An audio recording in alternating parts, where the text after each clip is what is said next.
Welcome to That Annuity Show, the podcast that will make you an expert in explaining annuities to your clients. Give us 30 minutes each week and we'll shave hours from your client presentations. Now, here's your host, Paul Tyler.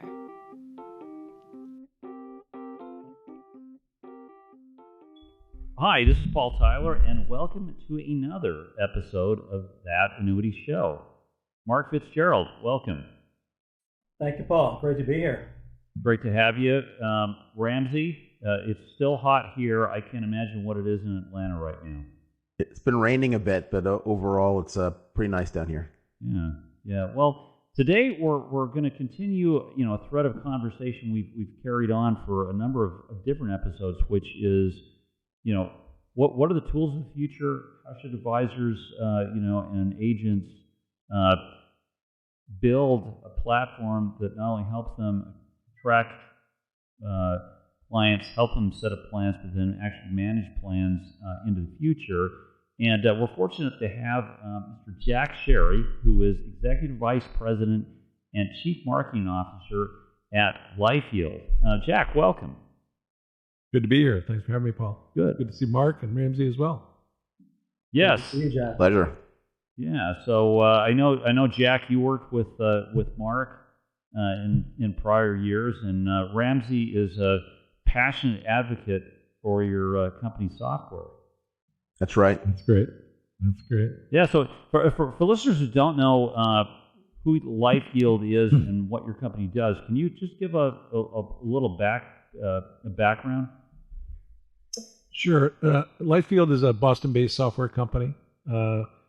We have about nearly 100,000 advisors that use our software. We've primarily offer our software through enterprises. Some of our clients include Morgan Stanley, Merrill Lynch, Orion, Investnet, Ameriprise, many others, a lot of insurance companies, New York Life, Northwestern Mutual. So we work with a variety of companies. And we do one basic thing with a number of elements coming off of that. So we help people maximize retirement income. We do that through our Social Security tool. We do that, which we can talk about a little bit more in detail. We do it through our unified managed household capabilities in terms of coordinating all of the elements, all of the portfolio elements together, whether they're annuities or asset management offerings, stocks, bonds, ETFs, what have you. We help coordinate all that. And we not only maximize that in terms of its accumulation, we maximize it in terms of the income that's generated. And we quantify the benefit of that in dollars and cents for the advisor and for the client. So basically, we maximize retirement income at its essence, and then we do that in a variety of ways. So I'll just jump in here as somebody that uses your software in a number of conversations. The thing that sort of blew my mind is because in some ways the analytics are out there, they're available, you can get it in books, etc. But like this is a story that's out there that not enough people are focusing on. And I guess my question to you is first, why do you think that there's still so much need to educate people about Social Security after all these years? Why do you think that persists? Well, the market has gone up seemingly forever. Yeah. So it seems like all boats are lifted, whatever that cliche is. But as I'm sure you know, I know you're a student of all this, Ramsey, and that is that you've probably seen the ALI information about people retiring. Yeah. So we've talked about the 10,000 baby boomers retiring coming up soon. Well, it's here today. It's happening now. It's going to 12 to 13,000 in the next year or two. So more and more people are retiring. Their first question, as you and I have talked about, their first question is, what should I do about Social Security? So, and for most people, it's to wait. And so our software, as an example, we work with tens of thousands of advisors all over the planet, it seems. But what we suggest is when's the optimal time to take Social Security, and as you have rightly pointed out, that is probably their first annuity. But the idea is that they're going to get an income, and for most folks, it's better to wait. And so our software shows why that makes sense to wait, how much more money they would have. On the typical investor we see, they're going to save 150 grand over time, over a 10-year period by deferring their Social Security, so it's meaningful. And I think that quantification of benefit is partly what wakes folks up. And then what we also do is then show how to layer income on top of that. And that can include annuities, that can include asset management offerings. But the idea is all around maximizing retirement income. And from my standpoint, that starts with Social Security. There's more beyond that, but certainly that's the best place to start. And people are ready and asking the questions today now. Jack, what's the backstory on Lightfield? How did the company come to be? So my partner, Paul Samuelson, his father was the Nobel laureate, Paul Samuelson, who started the MIT economics department decades ago, advisor to 5 presidents. So Paul, who is a contemporary of mine and a wicked smart guy, as we say in Boston, he developed the algorithms. And he and his dad actually, his dad was the advisor to many people, including Jack Bogle around at Vanguard, about how to maximize your investments and maximize income. And one of the things they always saw, both father and son, Paul Sr. and Jr., always thought was that taxes are the enemy. Taxes are the worst thing that you might encounter. So Paul, my colleague, developed software that his father checked out before he passed. He passed a few years ago in his 90s. And together they came up with ways to maximize retirement income. That was the start of the company, really, is the two Pauls trying to think about ways, because they got the questions at the soccer field sidelines and cocktail parties about what to do with their investments. Well, their advice always was, don't pay taxes if you can avoid it. And that's where they started, and that led to the Social Security tool, since that's an important aspect or element of this household level view of how to manage one's assets. So all that came together, and that formed Lightfield 13 years ago, and we're finally, the world is coming to our way of thinking. The world is finally catching on that you really do need to manage a household as a household. So, Jack, you offer multiple solutions in addition to Social Security planning. You know, a lot around tax efficiencies, tax harvesting, asset location. Do you find that a lot of subscribers use many of these in conjunction with each other? Sure. Well, the first thing we typically find is the Social Security question, because that's what clients ask. As soon as people turn 50, they start thinking about retirement. And at some point, they're wondering what I might get as income in retirement from Social Security. And then that begets a conversation around, so maybe I should defer, and that means I'll have more money. As you guys both all know, there's an 8% increase in benefit from year 62 to 70, so why not take advantage of that guaranteed 8% return each year, if you will, over time. So that tends to be the starting point. The next point is then, if I want to ultimately maximize income, especially if I'm in an accumulation mode, the next thing that we tend to do is we help look at an asset allocation and suggest an appropriate tax smart asset location. In other words, where's the best place to hold each of these holdings, and what accounts should I hold? So as an example, long-term equities are often best held in a taxable account, and high turnover equities or high yield bonds are best held in a qualified account. So what our software does is look at all that, suggest where to place the asset allocation so that it's located well. We quantify the benefit of that with what we call a tax efficient score. So we score it on a 0 to 100 basis. The typical household of the $1 trillion we see under advisement, the average score is 53, which suggests that people are half as tax efficient as they could be. So what we'll then suggest are, here are the trades to make to get the allocation in line so that it's tax efficient. So that creates more assets over time, more fees for the advisor over time. And then when it comes time for income, we incorporate the Social Security factors, the income factors, any other outside income, pension, or what have you. We combine all that up, and we suggest the optimal sequence of withdrawal with taxes in mind, and then we quantify the benefit of that from a tax standpoint. So that's the unified managed household in a nutshell, is looking at all the different elements and ultimately maximize retirement income. And in our case, we coordinate with other elements such as risk and cost, but what we specialize in taxes, which is the single biggest cost. Yeah, it's interesting. You know, I think you bring a really unique perspective to the marketplace in terms of just how diverse your background is. You know, from the retail brokerage side to the money management side to the insurance side, now technology and planning platforms, roles in distribution, marketing, product development. And it sounds like you're kind of taking all of that, bringing it together here, and just really bringing a full solution process to an advisor, which I think is fantastic. Yeah, we should probably let the world know, Mark, that you and I used to work together. Mark is one of the great wholesalers of all time, I will say. I was just saying that to some friends of mine on an earlier call today. And Mark always had a great penchant for understanding what the advisor and their client were trying to solve. And to Mark's point, because he's followed my career, I did all the above. I've been in asset management. I've been in, it was early on with Phoenix Investment Partners, now Virtus Investment Partners. We were the first to do a multi-manager SMA, separately managed account business. I headed up the annuity business at Phoenix, predecessor to SRE. So I've worn a lot of hats and now in the technology, but it's really a combination of all the above. And as I think we all recognize that really technology is what brings all this stuff together.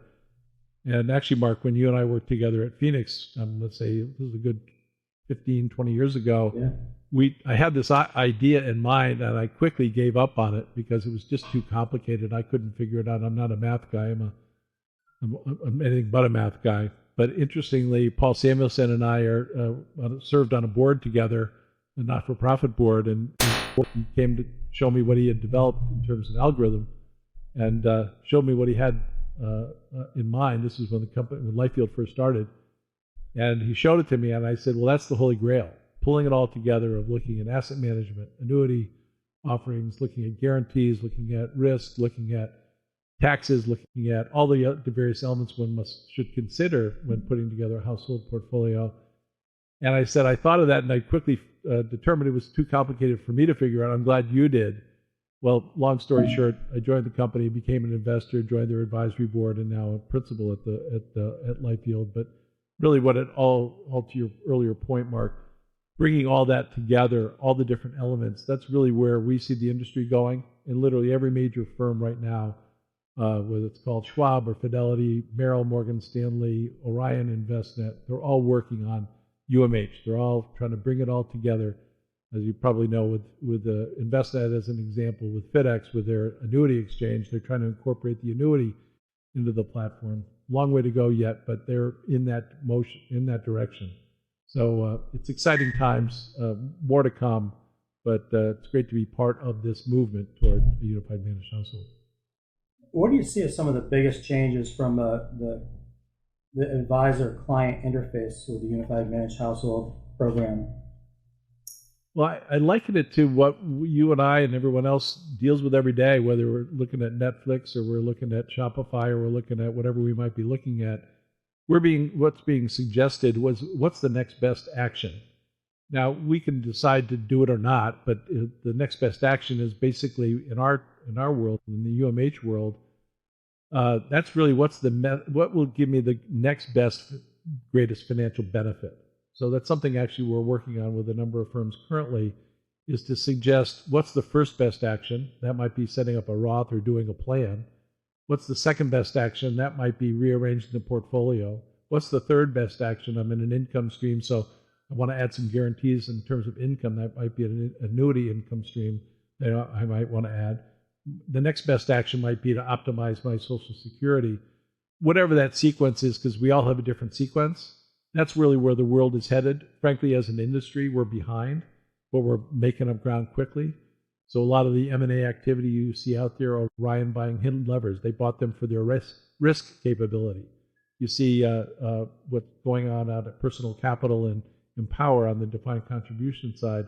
They're combining capabilities of Personal Capital with people with rollovers to how do I optimize, maximize income or the accumulation of income. So as you look around, Goldman Sachs, what they're putting together, they just bought a custodian. They're putting this together. Morgan Stanley has been in the press with all the acquisitions they've made around Eaton Vance and Parametric and other firms like ours that they work with closely. They're putting stuff together to maximize retirement income, to make a better outcome. It's complex stuff. It's not easy. It's going to take a while. It's not all here today, but a lot of it is, and it's underway, and it's an exciting time to be a part of all this. Will your platform make it easier for some of these investment-oriented organizations more effective selling insurance and annuities? Yeah, actually, I think insurance and annuity sales will go up because so much of what to Mark's earlier question, so much of that user experience needs to get simplified. So as you look around the annuity business right now, Allianz is a client of ours, Jackson National. They're all building platforms to make it easier to incorporate the annuity into a portfolio, into what people own. So what's exciting is that this is well underway. It's frankly quite frustrating from a couple standpoints. One, we have FINRA that kind of looks at investments, or it looks at annuities on a per account basis or a per product basis. Really, the future is about solutions and multi-product and multi-account. So that's one hurdle. Another is just the regulation, particularly on the annuity side. Lots of my friends on that side are working hard to try to get some regulatory relief about making it more available. So all that's underway, maddeningly frustrating in terms of how slow it is, but it's being worked at. So it's, in the meantime, better products, easier ways to incorporate into a household portfolio, easier way to start to quantify the benefit of taking those actions. We're all on the right path. Wish it would happen more quickly, but suffice to say it's happening, and it's happening literally across the industry. So I guess if you take a look at some of the things in terms of like sequence of withdrawal and maximizing the tax efficiency on that, is there kind of a standard net gain that you see clients receive in terms of going through this process, making it more efficient? Like what's the net result on average? Is there even a way to quantify that? So I'll break it down even further, because that's a little further out in terms of where the industry is right now. There are many firms we're working with that are making this available, but it's not broadly available. But let me just give you sort of the sequence of what we see happening around quantifying benefit, because that's really what we're getting at here. The first is Social Security, and as we talked about, what we found of the 90,000 or so advisors that use our Social Security tool, the average benefit is about $150,000.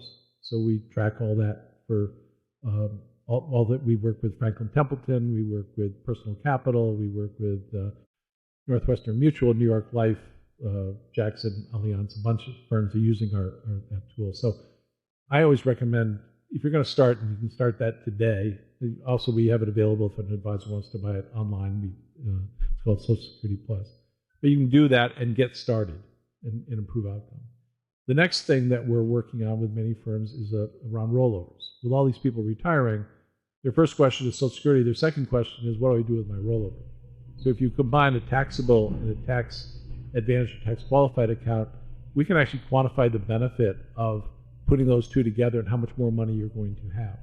Their third question is then after I figured out my Social Security and I figured out my rollover, my next question is, what do I do about my retirement income on all of it? And that the software is a little bit further to be developed, I guess we'd say. But basically, we can show how to quantify and improve. But Social Security adds about $150,000 in benefit for the average client over a 10-year period following making their determination. On the rollover that I mentioned, that's another $150,000 in improved outcome. And then on income, so much of the income, there's so many different factors that can be considered. But again, there's further benefit by that optimal sequence of withdrawal. So we're talking real money. One thing I want to underscore, though, I was talking in dollars and cents. That's what people understand, and I think that's where the industry is going, needs to go, is how do I quantify that? So for the Fitzgerald household, or the Tyler household, or the Ramsey household, how do you make sure that you get the optimum out of that? So look, I think that a number of things. First of all, I think this concept of a next best action is really a compelling one, because so often in discussions with consumers, there's always an issue of sort of being stuck, right? So the financial management, personal financial management, there's lots of moving parts, and so to have a quantifiable, sort of academically supported answer, what is the next best thing to do, I think is super powerful. Going back specifically to Social Security, one of the things I want to make sure everybody in the audience understands is that the $150,000 that Jack is talking about is additional. That's not the total. That's the incremental additional benefit that people will get. And the shocking thing is that that's not an answer you'll get from the government, right? If you call up the Social Security Administration, they're not in a position to advise you. Either it's not part of their remit, and the person you speak to on the other phone may not be qualified to do so. So you need an instruction book to tell them what to do, and that's why the Lightfield platform is so powerful. And then the last thing I'll say is, as an advisor, to start a conversation with a client like that, where you're adding money to their balance sheet, to their personal wealth without really asking for much up front, that's a super way to build trust. So really, a lot of fantastic things. But I'm very interested in hearing more about the next best action and unified managed household, because that one's still pretty new to me. Yeah. So much of what I describe when I say UMH is there, and what the challenge is the coordination of it. And there's a couple things that are in place, or in play, I should say. And that is, one is that at particularly larger firms, and even the firms such as Investnet and Orion and others that are building platforms, even the DPLs and retire ones and so on, they're moving the same sort of direction. Especially for the older firms, legacy systems is a challenge. Just they through a series of mergers and acquisitions, they've got some challenges there. The other thing is there's lots of mergers and acquisitions still going on, and that adds some further complexity to what's happening. But ultimately, what's happening is about coordinating all that data. It's really having. I'll give you an example of what we do currently at Morgan Stanley. So what's done at Morgan Stanley that we help enable is probably a better way to say it. Basically, what they do is they have data on all of their clients. There are hundreds of thousands of clients. They can not only see what the clients own at Morgan Stanley, but what they own elsewhere. With permission from the client, they can see all of it. So when they do a plan with that permission, the plan is on the full portfolio. And they do an asset allocation to set it up in terms of their risk. Then they also look at asset location. That's where Lightfield comes in, is we help to organize the asset allocation so it's tax efficient.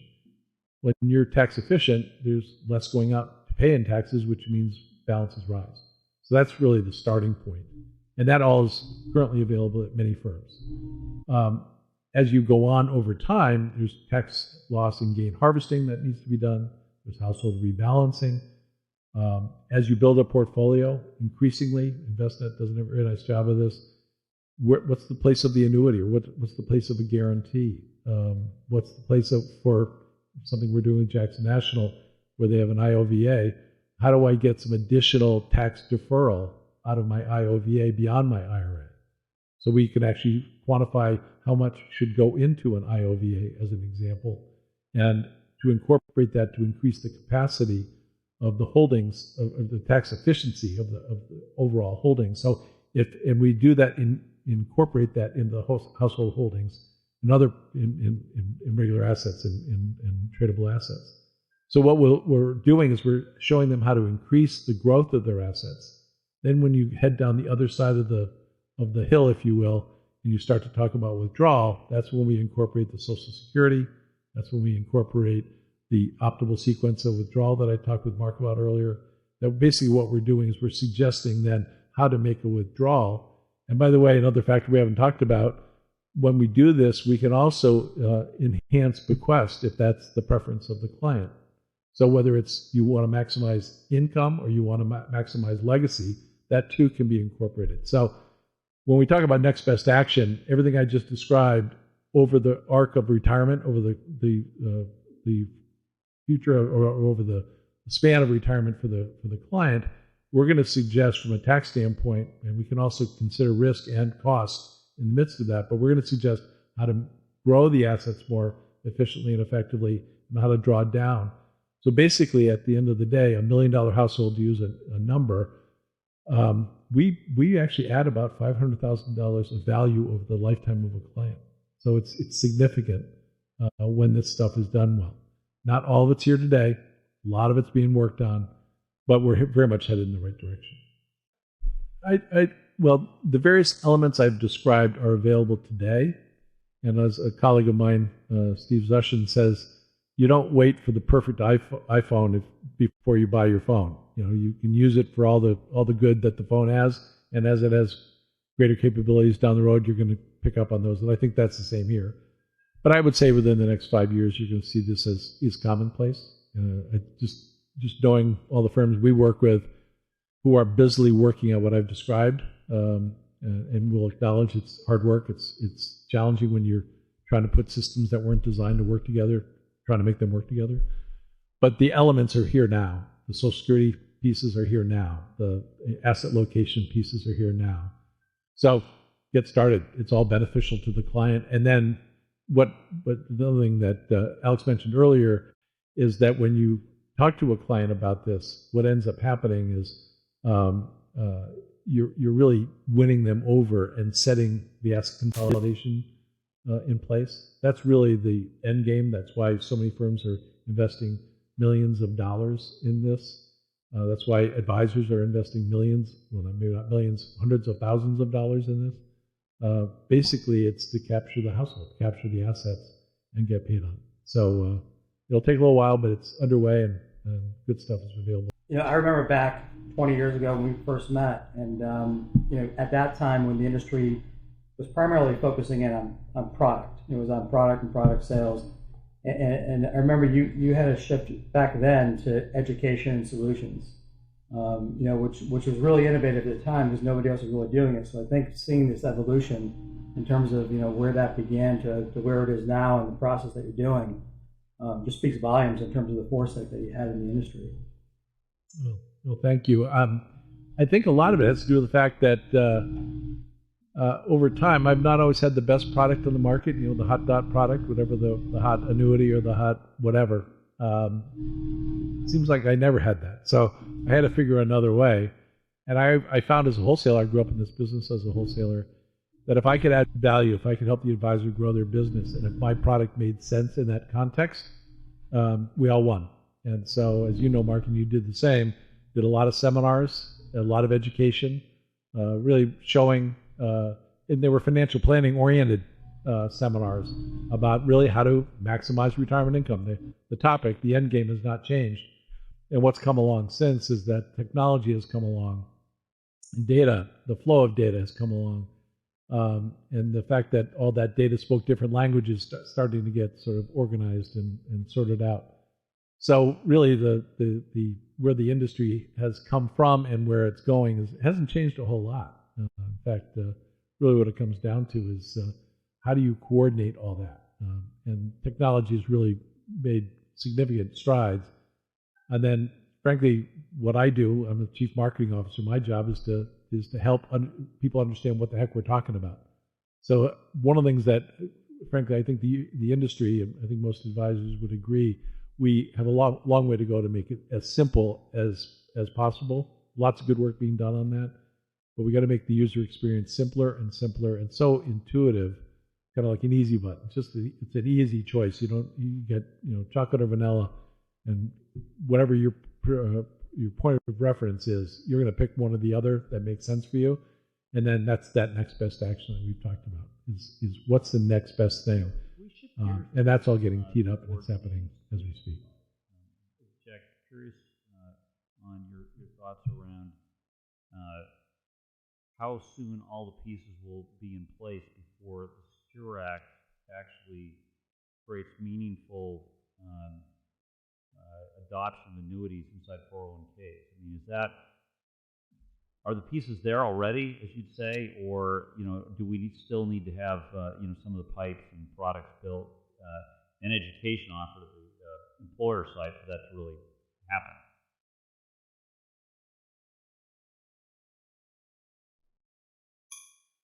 So I think that a good example of the firm that I admire most about dealing with where the future is going on the defined contribution side is Personal Capital and Empower. I guess Empower Personal Capital. So Ed Murphy, who's a good friend, who's the CEO there, has really done a remarkable job. They've bought up a bunch of small 401k providers, record keepers, and I think they're the second largest now in terms of assets under their purview. And then what they did at Empower leading up to that is showing how to add value with the folks that work with the participants. They've done an excellent job of that. By the purchase of personal capital, they can go much further and get at the UMH that we've been discussing. And then, because they're then helping them holistically, then they can position where the annuity fits and where it makes sense. So they really put together a great, from a strategy standpoint, and a plug on the podcast I do called Wealth Tech on Deck. I interview Ed Murphy, and it's our most popular podcast because Ed has done a really superb job in terms of putting all this together. Much more to go, but they're so much on the right track in terms of combining all the elements we've been discussing here on the podcast, is that by combining all these elements, the annuity will show where it makes the most sense. It's less of a sale on features and benefits and more on fit. So I'm very excited about where that is going for the annuity industry, for the 401k defined contribution business. But there's also emerging, interestingly, again, back to our friends at Morgan Stanley, they not only have a wealth management side, well-known, well-regarded industry leader, but they also have a retirement business. They bought E-Trade. They bought a company called Solium. They're doing a very similar kind of story to what Ed is doing at Empower and Personal Capital. But they're combining these capabilities. A lot of the capabilities being built on the wealth management side are going to be applied and are being applied on the defined contribution side, all about how do we improve outcome? How do we ultimately maximize retirement income? And then products are a fit. They're not about who's got the best product at any given time, who's got the best fit for what that client is trying to accomplish, and how does that work? So, again, exciting times, more to come, but headed very much in the right direction. So I guess kind of tying into your podcast, Wealth Tech on Deck, what do you see kind of as the next game-changing thing on deck in the industry? Anything you see making a big evolution in our space? Yeah, actually, something that we're just starting to work on with a few firms is what if the industry had a scoring methodology like a FICO score? So right now, there's a credit score. You can go to any bank and see what your credit score. They're all going to be a little different, but they're pretty close. So we're having conversations about what would it look like if we came together as an industry with a wealth management score, with a financial wellness score.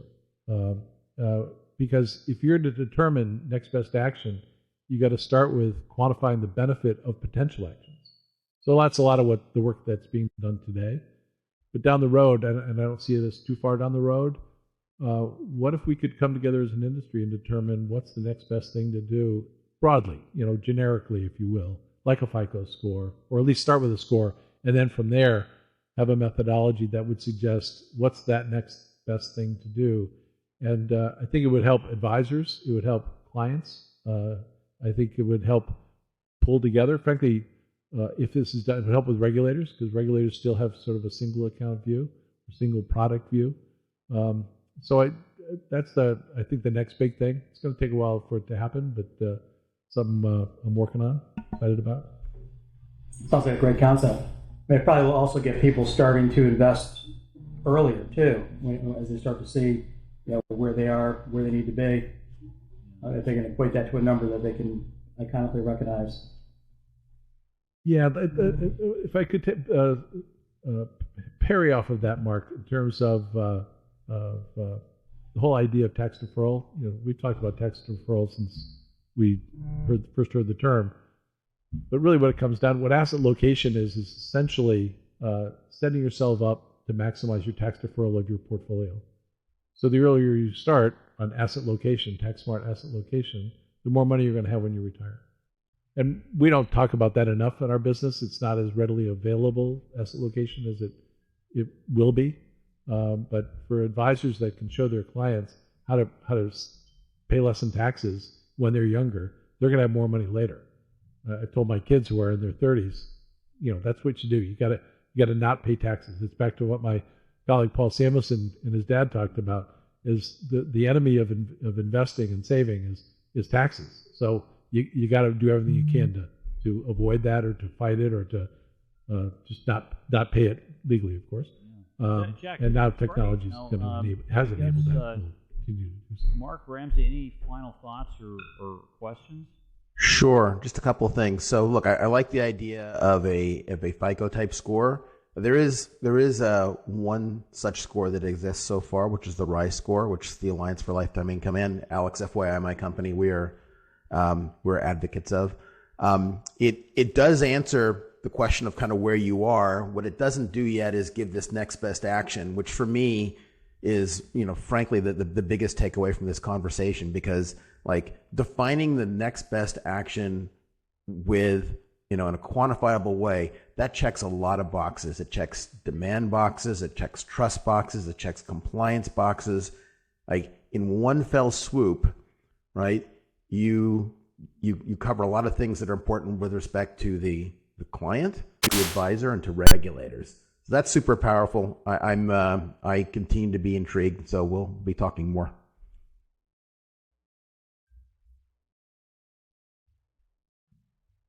Sure. Yeah, and I just think anytime you take a look at something from an educational start-off point and a fully encompassing overview in terms of holistic approach, clients going to be better off in the end. So I think this is a great approach that you're doing.